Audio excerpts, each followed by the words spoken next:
Yeah. What's good? What up, people? What's the vibes, people? What's going on, man? Y'all know we back at it again. Another Wednesday. Tapping with Mr. Level 10 show is here. My special guest today is my boy, All Prophet, from the legendary group, Nappy Roots. We talking Southern classic music. We talking culture.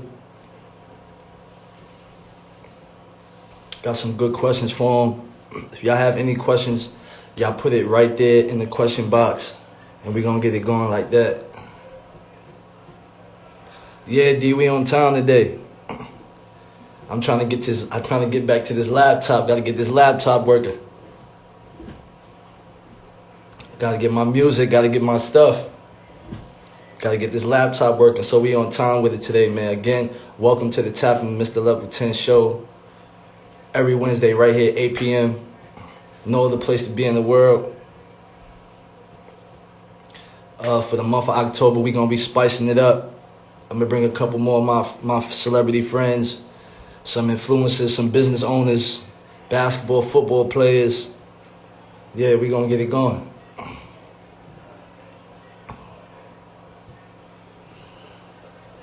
As soon as All Prophet tap in, we're going to have a nice little sit down, nice little conversation. And y'all know how we do it. If y'all have any suggestions as well, too, for guests, y'all can let me know. Y'all can just DM me or y'all can write it in the comments. Any suggestion for any guests, anybody y'all want me to sit down and talk to, anybody y'all want me to have that one-on-one sit-down convo with, y'all can let me know. Y'all can tap in with me, too. Get my people involved.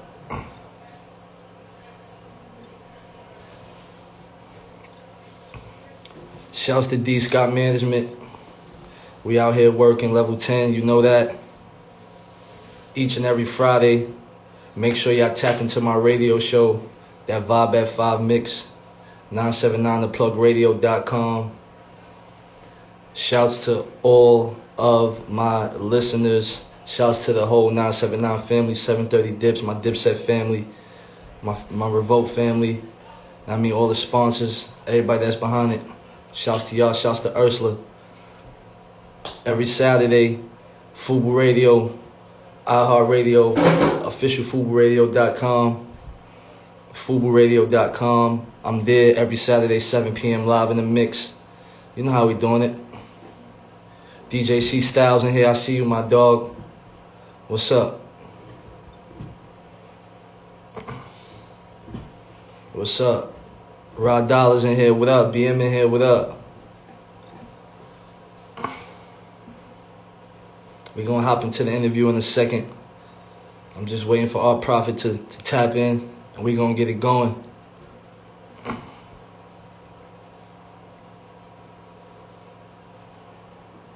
NBA Finals tonight. Who y'all going for? Y'all going for Miami Heat or the Los Angeles Lakers? Who y'all rocking with?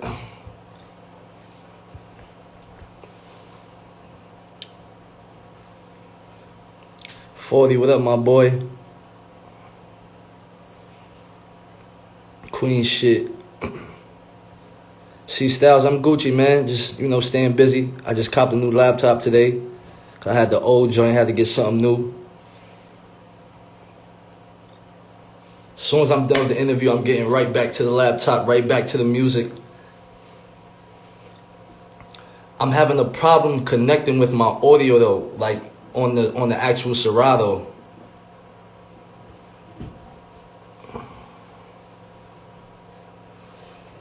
Like every time I plug in the USB, it says like failed audio, like failed to connect audio. So I gotta figure that process out. I haven't had a new laptop in a little while. I've been running on this. I had two different laptops, but I've been running with the same laptops, the same year, the same two types of laptops for my whole life. Now I finally got a new one, like brand spanking new type shit. I need help with putting that together.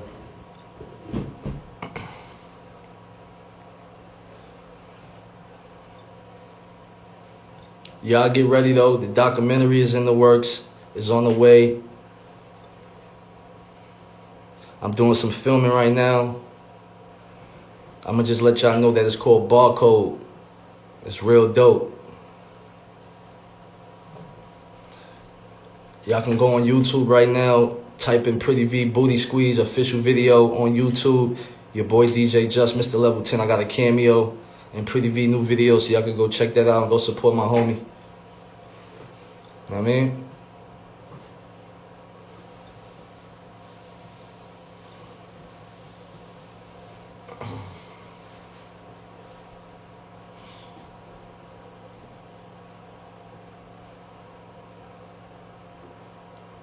Yeah, I'm having crazy. Who's wasted? I had my laptop for 10 plus years. Yo, listen, I was running on a 2010 MacBook. 2010, y'all. All the way up till now, up until today. I finally got a new laptop.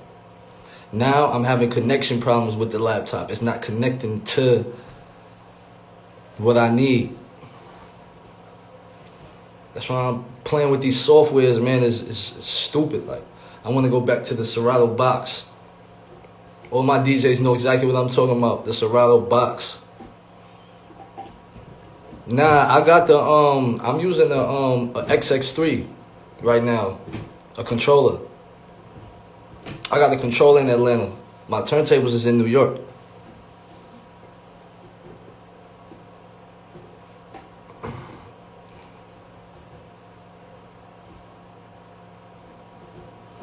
That shit's crazy. So as you know, man, every Wednesday we right here. I sit down one-on-one. We really tap in with these artists. We tap in with the world, with the culture. So I'm going to bring my first guest up right now. Actually, he just came into the chat. My man, Art Prophet.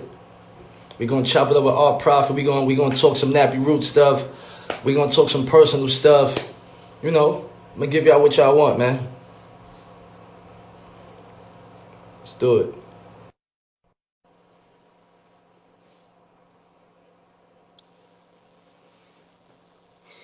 Yo, yo. Yo, yo. What up, what What up? up, what up, what up, what up, my boy? All right, coolin'. How you doing, Man, brother? I'm good, man. I'm good, man. Nice to finally speak to you. I've been hearing a lot about you. You know, we got mutual family, so glad I was able to get you on my show. Thanks for having me, man. Appreciate you, Yeah, yeah, dog. yeah. I appreciate it, man. So look, we gonna get right to it, bro. Got a couple questions for you, so we gonna get right to it. We ain't gonna waste no time. All All right. right, man. Shouts to everybody in the chat. Y'all know how we doing in the chat. I'm gonna turn the comments off. I'm gonna turn them on, turn them off, turn them on. So that's how we interact here. You know what I'm saying? And if y'all got any questions, y'all put in the question box. All right, so let's get it going. Let's start this thing up. So you were born on the West Coast in Oakland, Yeah, right? yeah, Right. And yeah. Born in Oakland, California. okay, and then you moved to Kentucky. What was the reason for that move? Ultimately, it was to give my parents a life change and us, crack had hit real bad, in the early 80s in Oakland.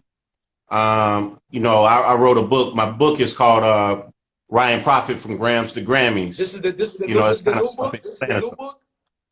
Yeah, All right, number one new bestseller on get Amazon. wait, we gonna get to I, that. I say that grams to Grammys, right? So the reason why we left from Oakland, because them damn grams was all around the house, right? so, uh, I dealt with some, parents dealing with substance use, family, everybody, aunties, uncles. It was all around Oakland. Okay. It was bad. And, I think my parents, they felt like they needed a new start for us and moved us to Kentucky. Okay. Okay. Cool. So when you went to Kentucky, you started doing the acting and the theater and stuff like that. Like, how did you get your early passion for that? Well, I think it started seeing my mother, how captivated she was watching soap operas Mm-hmm. when we was in Oakland as a kid. My father would be at work and probably brother would be at school, and maybe I was too young, but my mother used to love watching soap operas. One in particular was called Ryan's Hope. Mm. Therefore, my name is Ryan, Ryan That's Prophet. how. So seeing how much the TV captivated her, something clicked in my brain where I wanted to be on TV as well. Right. So that was just as a young guy that I wanted to be on TV. And as a kid, that meant, oh, I want to be famous, I Right. guess. Right. I wasn't thinking about money at that time. I just wanted to be on TV. Right.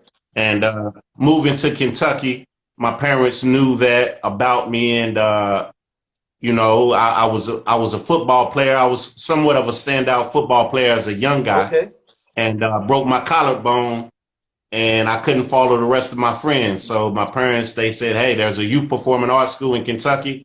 You need to go ahead and join these theater class and learn something about acting. Okay, cool. That's dope. That's a dope story. So, like, you were doing the acting and theater stuff. So what was your first introduction to music? Like, did it come from that? Like, or it was just all family oriented as well? Well, introduction to music, it comes from just my whole family being like, I was, my granny, my grandma, my aunties, everybody was raised in Acorn Projects, right? In Oakland, right? So in Acorn Projects, you open the door, the front door, and you can literally go out the back door, because if that's open. And so the doors would be open. We'd be getting babysit, and my Aunt Julia would be maybe mopping the floor with pine saw. You smell pine saw, and the damn record player just blasting, the music. Okay. So that was just, we was always around music. So I think I embodied some of those, just the culture and the love of music from being around family and listening to those hits. So that's kind of what I think soaked into my body or brain. Okay. Okay. Cool. So in '97, you met your other group members in college, correct? Yeah. Actually, it was 96, but I didn't join them until 97. Yeah, Okay. but I met him in college. That's correct. Yeah, it's pretty cool that you know Yeah, that. yeah, yeah. I had to do my homework on you, man. I couldn't have you come up here. They just be asking you the regular generic joints. I had to really dig in. You Right, know what I mean? right. So, That's pretty cool. so yeah. So they were already a group before you got in. They were already a clique already. Yeah. Just wasn't yet organized and set. Um, once I came along, uh, they said, okay, now we're officially a group. Prophet is the last member. Let's see if I can reverse this here. Yeah, you kind Kind of reversed it. I don't know if this is gonna work or not. Let's see here. let's see. Yeah, you frozen on my end too. Oh yeah, Yeah, you wanna come off and come back in? yeah, I could do All right, that. let's do that. Okay, Let's do that. all right. Oh yeah. You see this interview about to get real spicy. Yeah, man. Shout out to the boy R Prophet, man. Nappy Roots. He's in the building. We chopping it up right now. We just started. We just getting started though. My man had an early start doing his things, movie, acting, theater. Now we moving on to the music part of it, to the group part of it, and we gonna continue on. So again, man, tell a friend to tell a friend. Each and every Wednesday, we right here. All right, right here. Tapping with Mr. Level 10 show. It's a movie every week. Let me see. Where we at? Let me hit Prof real quick. Let me hit Prof. Let me send it. Oh, here we go.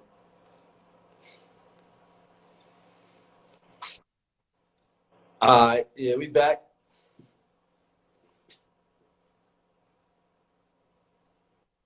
You there? Yeah, we may have to do it this way. Can you see me here? Nah, you frozen still. Damn, ain't that something? Hold on, let's see here. You frozen still. Can you hear Yeah, I me? can hear you. Let me try this one more time, All right, brother. bet. Yeah. Shouts to everybody coming in, man. Send it out, man. Send the link out. Tell people what it is. Each and every Wednesday, man. The #1 motherfucking show on IG, man. On a Wednesday. I'm telling you. And we about to heat it up for October. I'm heating this shit up for the month of October, man. We getting real spicy. Let me see. Kwame Don in here. What up? Toast, what up, Toast? I see you. My family in here. I see everybody in here. Everybody coming in and out the chat. What up? My brother Julito, what up, my boy? You know how we do it. Congratulations. Big moves. Yeah. Let's send some waves out. Yeah, let's send some waves out to my people. I'm never coming back to the town.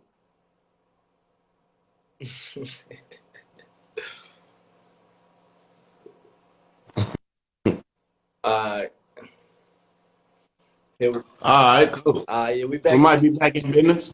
Yeah. I ain't show you my feet, man. It's all good. It's all good, man. You know, everybody at the crib, man. Shit, we ain't gotta be all suited and booted. Yeah. I already know, man. Relax, get. Yeah, Yeah. Yeah. relax, get. So yeah, we were talking about the group and everything, on how you were the Yeah. last member of the group, and y'all made it official and stuff like that. So Yeah. when y'all officially made it official, before the albums, y'all were putting out mixtapes, Yeah. right? So they already had out mixtapes before you, or when you came, that's when y'all started y'all official first mixtape. Well, they had tapes floating around. Yeah, they had some tapes floating around. At this time, there was some tapes. You know, literally tapes. Some people don't even know what we talk about. Literally tape, like cassette tapes, floating around, and you know, it was pretty good music. Pretty good music. They was banging, and you know, people already, you know, they already had a good, you know, people. They was acknowledged.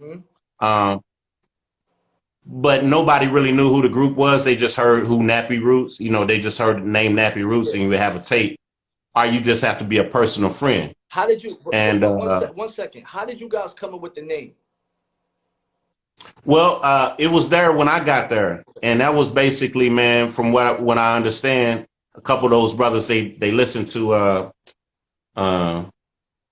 Miseducation. What's her name? One Lauryn of the Hill. beautiful Lauryn Hill. She had a lyric in her rap, "Me and My Nappy Roots," and you know, we kind of rolled with it from there. That was hot. With that, yeah, there was some tapes. They had already been recording some music, and then I ended up being a roommate of the actual producer for the group. His name was Cortez Murray. Shout out to T Easy, and he was the producer, so he had the keyboard. So every night, you know, even if I think initially I stayed downstairs from him, and everybody knew to go to his room and everybody rap. Right. Well, I would be there because I stayed in his in the same dorm as him. And so every night I'd be in there. So we always rapping. He just, let's say everybody used to go over there, but once people figured out that I'd be there every night, people stopped coming. Yeah. I know how that go. And so he ended up telling the group, he said, Prophet's in this group. And I heard there was a little resistance a little bit because they didn't really know. Right. It's already a bunch of guys claiming Nappy Roots. And, I came as the sixth member, and, we bonded. And, they said, okay, well, you the last member in the group. Nappy Roots is now locked up. Let's go for it now. That's dope. That's dope, man. Y'all had a big start, man. First album, multi-platinum. That's what happened. Yeah, but what happened? It didn't really, we got signed in 1998. A lot of people don't know. So we thought we was about to be rich immediately, but we didn't come out till 2002. So it was a lot of it was a lot of CDs that we put out just to stay above our heads above water, because everything that we got from like Atlantic Records, we put into our studio. We made our studio. We followed the format of Master P. Okay. I mean, strictly so we used our tuition checks and everybody hustling and asking our family members and friends and supporters, fans that's on campus, hey, will y'all throw in 250? Will y'all throw in 500? and we bought a music store across the street from Western Kentucky University. And literally, like the music store, we would sell incense and T-shirts that said Nappy Roots. If you were a Q, we had T-shirts that was purple and gold. We were marketing. If you were an AKA, we had shirts that was green and pink. It said Nappy Roots. We was marketing. Right. Yo Gotti used to come down. He used to come down buy mixtapes. We sold everybody's mixtape, and every time we made a new song, we would put it up with that. Right. So like we was really marketing. So you had one half of a store, a mixtape store, T-shirts, merchandise, everything, and the other half, we was on the other side making music. That was our studio. So we followed the whole Master P blueprint to the T. That's dope. Yeah, I was hustling for real. So yeah. Boom. So Watermelon Chicken and Grits, multi-platinum. Was it 2002? Yeah. Number one selling group in the whole world. How did that feel at that time, man? You just coming from where you coming from, your story, and then the guy's story. How did that feel to have a number one, like to be the top? Well, I mean, it's amazing. It's something that you dream of. You know, it's hard to really put in words because, like, you know, because that's even hard to understand. Like, how are you coming from Kentucky and you're a part of the number one group in the whole world? Right. Like, your album, they voted you more albums were sold from your group than any other rap group in the world this year. So that's a different thing. Yeah. You know, I still look in amazement and really proud. So I don't know, man, just amazed. And like, you know, we got a state holiday and a lot of people look up to us. Fortunate now we got young guys like Jack Harlow and we got Bryson Tiller, you know, a few other guys out there. Yeah. And I'm glad, and they all, you know, kind of, you know, give honor, pay homage, hey, you know, for Nappy Roots. So I love when I see Jack Harlow, and you know, they kind of give a, you know, a little credit, like, hey, shout out to Nappy Roots, you know. Yeah. But you know, you got some artists that are not willing to because they maybe they don't know their history, or they just really think they the first of something, and that'd be kind of sad. Like, little dude, you need to do your homework. Real shit. You're right. Listen, you talking to a legend right now, y'all. We speaking to a legend in the game right now. He's telling y'all, man, listen, the new school, y'all got to start paying homage and doing y'all homework before y'all just start jumping out the gate on shit. So it's real shit. Yeah. So my next question is, what do you feel is the misconception with hip hop groups? A misconception? Yeah. Well, that's a pretty good question. What is a misconception? Yeah. That everybody is just friends like a motherfucker. yeah. Phony game, sometimes right? It's a business situation. Yeah, industry shit. You know what I'm saying? Everybody may not feel the same way about each other as it may come across on TV. Right. You have to acknowledge that. But this is entertainment, so I guess we're all on the stage in some way. Right. But everybody's not friends. Yeah, I already know that. So I have a question for the fans out there. They want to know, will there be another Nappy Roots album or reunion, documentary, anything? I can't say. Okay. Obviously, I'm about if it's profitable for me. It makes sense. Correct. You know, if it's profitable for me and it makes sense and it's right timing with other things that I have going, then I'd be down to entertainment without a doubt. I think there's been a couple things that has been, you know, maybe talked about, but I don't know if they really came to fruition. But then at the same time, there's so many different dynamics with the group coming out of a 6-man group. Yeah. Everybody has their own ideas. Yeah. And then you got a couple of guys that just follow, you know, one particular guy. And so if he doesn't do it, you know, give the go ahead, then, you know, so it's a weird thing, you know, dealing with a group, because some people just frankly don't move on their own. True. True. Okay. Okay. So let's. So I don't know. Yeah. Listen, I would love it. Show me the money. Show you the money. I like that. I like that. I like that. So I have a serious question to ask you now, because we've been following for people, your real core people, the people that really been following everything that you've been going on. Just recently, well, a couple years ago, you had an experience with the police, and I'm just gonna ask one question about this, bro. We're not gonna touch on it too much. I just want. Ask anything you want. You can ask anything you want. I Yeah, don't because care. I know but you want to know what it is. A lot of these situations be touchy. A lot of these situations be touchy. So I try to keep it, right to the point.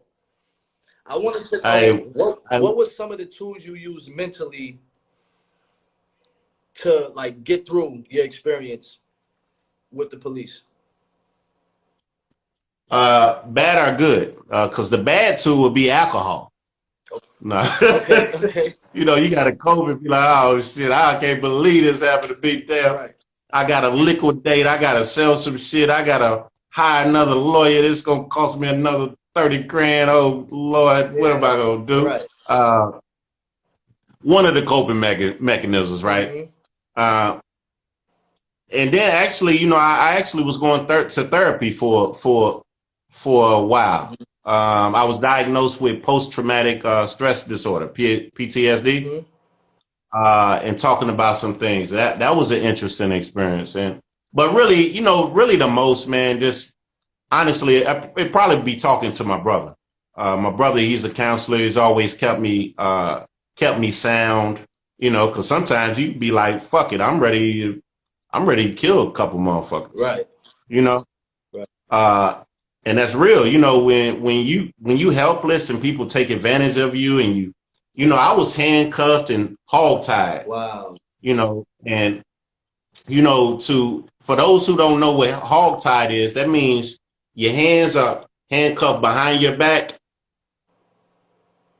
and touching your ankles. So your ankles are handcuffed as well. So your ankles are near your wrist behind you. And I was tased 15 times. Wow. So, we had a Breonna Taylor case, George Floyd, so many others, Trayvon Martin. When this happened to me, this was when Trayvon Martin got killed. And I think Michael Brown, it was a lot of young brothers getting killed. Mm-hmm. And so when this happened to me, Kentucky actually blacklisted me from getting my press conferences shown in Kentucky because they didn't want the word to get out that a celebrity, of Kentucky, one of the biggest guys ever out of Kentucky, is actually a survivor. Right. Breonna's not here to tell her story. Right. George Floyd can't tell his story. I was tased 15 times and I'm still alive. Therefore, I have this book. It's only the blessings of God. It's not too many people that survived 15 times. They broke my nose. If you look on TMZ on YouTube, my head was lopsided. So, it's police brutality, man. It's a real thing, and it's unfortunate. People believe that when you do things, when people think that you have to do something to be beat by police, and it's just totally incorrect. All you have to do is be black, and they actually, just decide, hey, we want to kill a nigga. In my case, I'm a successful young a black man, and they hate rappers. We've been doing well in Kentucky for a while. Yeah. Hadn't been a group ever, or any artist out of Kentucky. So there's an extra target on you. In 2005, I had already been awarded $1 million for discrimination case from the state. A lot of people don't know. Yeah, I didn't know that. But it's so that's what I'm saying. In my book, Ryan Prophet From Grams to Grammys, I tell you about different things. So it's not like I'm just a regular guy just walking down the street. I fully know, that, there could be some people that are highly envious of a young black successful brother. Right. And I live in Atlanta, so I've seen all the billboards and stuff you got up. You got the billboards for the book riding around town through the city. That's a real good look, man. So we definitely gonna talk about the book in a second. I got one more question before I ask you about the new stuff. Okay, can you see me right now? Huh? Yeah, yeah, Can you you see froze. me? Yeah. Okay, I got the phone flipped, so I don't know what you can see, but okay, if you can see me. Now I could just see you. I just see you and you stuck. That's it. I don't see nothing else. Okay, well, okay, I guess we got to roll like this because something wrong with it. Yeah. Listen, I only got three more. Only got three more. So my fun question to ask you was about catfish. Right. How the hell did that? How did that come about? What was the process like of the whole MTV's catfish? Well, it was really a blessing in disguise. I mean, obviously, if anybody know me, I don't have a problem getting women. You know what I'm saying? If anybody know about, me. But it was great because it goes back to I had just been tased 15 times by the police, Kentucky State Police, right? Uh-huh. Okay. Now the Kentucky media would not broadcast my press conferences. I would throw press conferences and all the ministers and all the news stations would come out. Mm-hmm. But I found myself going home and they would not air my press conference. Mm-hmm. And this happened 2 or 3 times. So then I realized I was blacklisted. So when catfish opportunity came along, I said, okay, I will do this, no problem. But what I need you to do is highlight my case. So if you really look at the story, yeah, they have to get theirs on and, make up a storyline. But if you understand, it was really, I was trying to get notice out about my police brutality case. And that's how I got it, worldwide. So there was a method to the madness. Okay, yeah. Ain't no sucker shit here. It's all business. Yeah, everything business. I'm with you. So now, currently, you had a. Let's talk about the Sony deal. You did a partnership, a joint venture with Sony. Yeah. It's just where they do the distribution and whatnot. Okay. And I'm actually in the middle of doing something else. I think is actually going to be more profitable, where I have the proper backing as well. You can have distribution all you want, but if you ain't got, say, 2-3 mil behind it, you you got distribution, right? Mm-hmm. So I'm actually positioning myself to where I will have a few M's behind me to actually put it out and properly market and promote the actual product that I want to get out. Okay, no doubt. So now we get to the book. Got the new book out right now. Yes, sir. How was the writing process?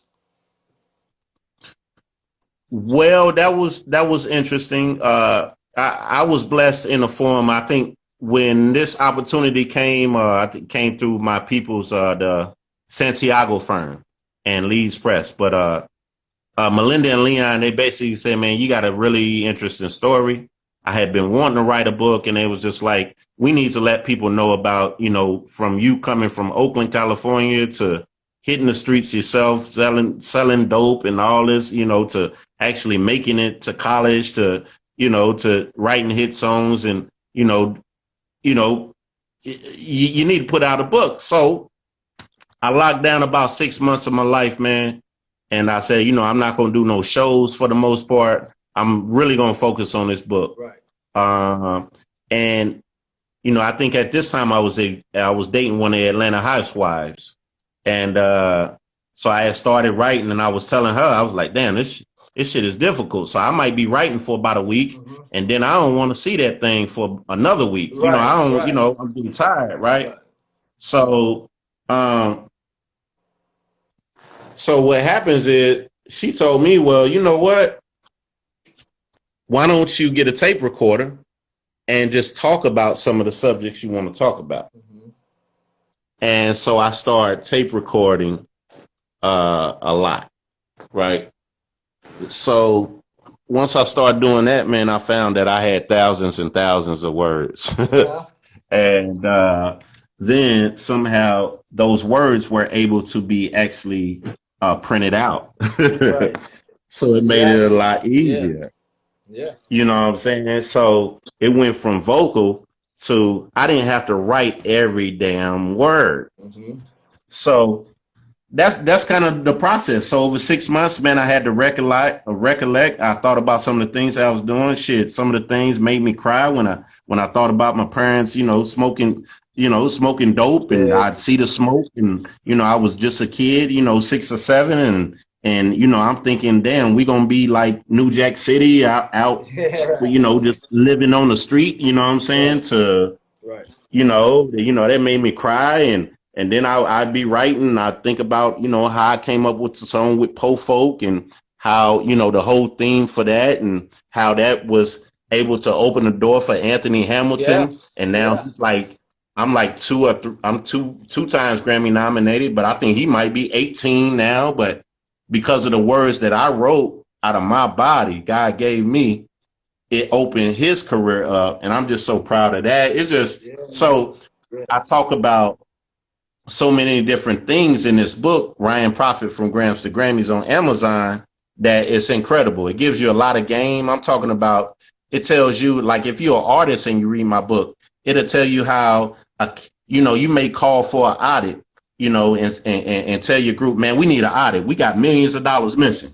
Now, they might not be that active and worried about no money, but I am. Right. So let's say, man, this is real thing. I call for an audit, Mm-hmm. get the manager on the phone. Okay, we're gonna get an audit, Prophet. All right, but let's just say hypothetically that this person comes in who's coming to do an audit, and he does find $2 million missing, right? Right.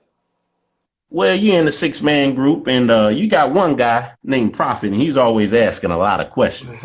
Well, you're gonna call back the manager and maybe somebody else, and you're gonna say, "Hey, look here, buddy. I did find $2 million missing, Mm-hmm. but look here, I can make this go away if you give me a $500,000, right?" Mm-hmm. Well, guess what? Me and the group would never know what was found. All they tell you is, "Oh no, they didn't find nothing," Yeah. right? Right. See, these are things that's on the book, that's in the book, that you'll never know because most people have never lived through. But these are the games that's played with young artists. You feel me? Right. So there's game that's always, this person get a bag and they go on about their way. But that's just one of the many pieces of game that I give out there. Okay. Okay. I'm definitely gonna tap into the book, man. We definitely gonna get behind you and support you. Anything new? Anything else you got besides the book and the distribution deal? Anything else that we could promote on the platform, bro? Well, I mean, this is great right now. I think I'd like to get back with you, man, because we're going to be working on a feature film for the book, Yeah. as well as letting you know as far as the new music product that I got. So if you allow me to come back, I can give you a little something more solid. Yeah. Otherwise, I would just ask that people follow me on my social network, our Prophet Official, Instagram and Facebook and things of that nature. No doubt, man. I got you. You know that. I got you. I'm definitely gonna bring you back, man. We family, man. Shouts to Melinda Santiago. Shouts to D Scott. I appreciate you for tapping in with me, man. I'm definitely gonna hit you up. Stay safe out there, and I'll see you soon, brother. Okay, hey, one more time, man. I appreciate you. Everybody can check out the book on Amazon. It's called Ryan Prophet from Grams to Grammys. The Prophet is called PROPHET, Ryan Prophet from Grams to Grammys on Amazon. Catch me at R Prophet Official on Instagram, R Prophet Official on Facebook, and so on and so on. Peace. All right, say that. No doubt, my dog. Appreciate you. One. Oh yeah, man. That's how we doing it. Shouts to the boy R Prophet. I appreciate you, man. Thank you. Next week, same time, same place, 8 p.m. each and every Wednesday, baby. Tap in with Mr. Level 10 show. Me and the boy R Prophet, we just tapped in, and that's how it's going down. See y'all next week. Level 10 vibe.